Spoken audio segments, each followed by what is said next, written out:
Hello mga auntie, for today's video ay gagawa nga tayo ng pancake. At dahil nagutom nga ang auntie nyo, kaya naman, ito nga ang naisip ko. At simple nga lang itong gawin mga auntie, kaya naman, subukan nyo ito. Masarap ito, pamerienda, pwede rin ito sa mga kape. At sa mga may mga estudyante dyan, pwede din ito gawin. Maganda pambaon sa school.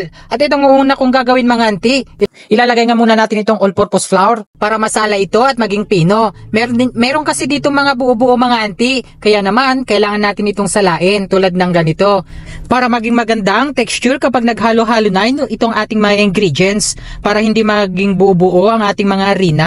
Oo mga auntie, tansya-tansya na nga lang ang ginawa ko dito. Bali dalawang ganito ang ginawa ko, pinuno ko lang itong ating salaan. Alam nyo ba kung bakit dinamihan ko na ito mga auntie? Dahil request na nga rin ito ng ating mga kaibigan.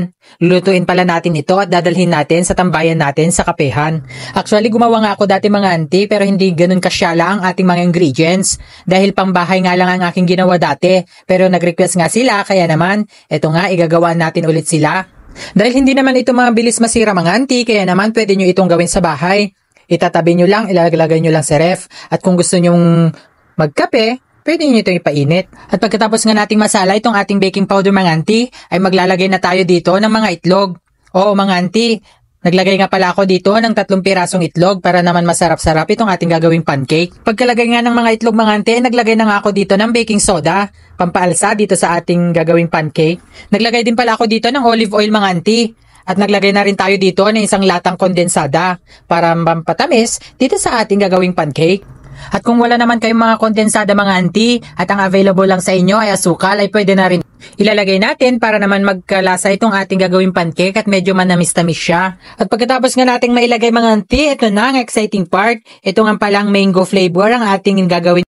At kung gusto nyo mas masarap at may flavor itong pancake nyo mga auntie, ay pwede kayong gumamit ng mga gatas na may flavored. Kung wala naman mga auntie, ay pwede kayong gumamit ng mga evap na gatas, yung nasa lata. Pwede na rin yon. At kung powder gatas naman ang available sa inyo, ay okay na rin yon. Kanawan nyo lang ito ng tubig para matunaw.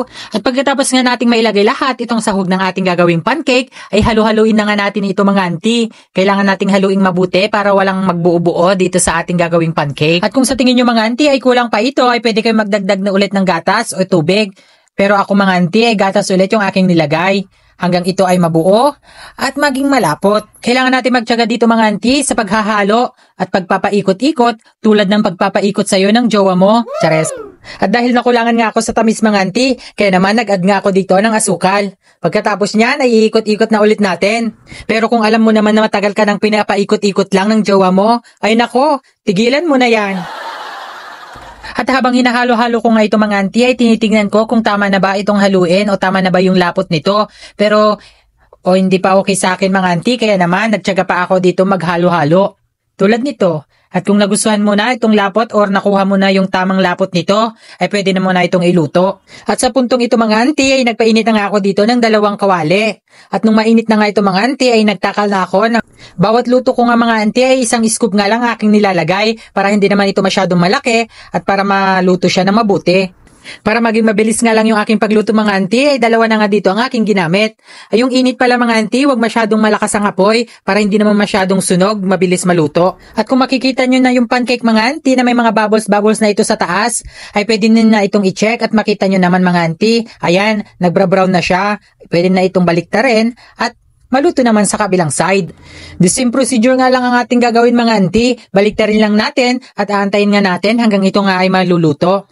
At kung sa tingin mong mga auntie ay luto na nga ito, i-check mo ito dito. Kung magbabrown na siya, ay pwede na nga itong kunin at hanguin natin ito. At kung makikita nyo naman mga auntie, o diba, napakasarap. At same procedure nga lang ang gagawin natin mga auntie. 1 scoop nga lang din ang ilalagay natin dito. At gaya nga ng sabi ko mga auntie, para bilis lang ito maluto at maganda ang pagkakaluto nito. At talaga naman mga auntie, masarap ito kaparis sa kape. Kaya yung mga kaibigan natin, sarap na sarap sila kahit hindi naman. At kung nagustuhan mo itong ating video, follow for more. Huwag mo na lang kalimutang i-share. Yun lamang. Once again, Abet Cariaga. Babush!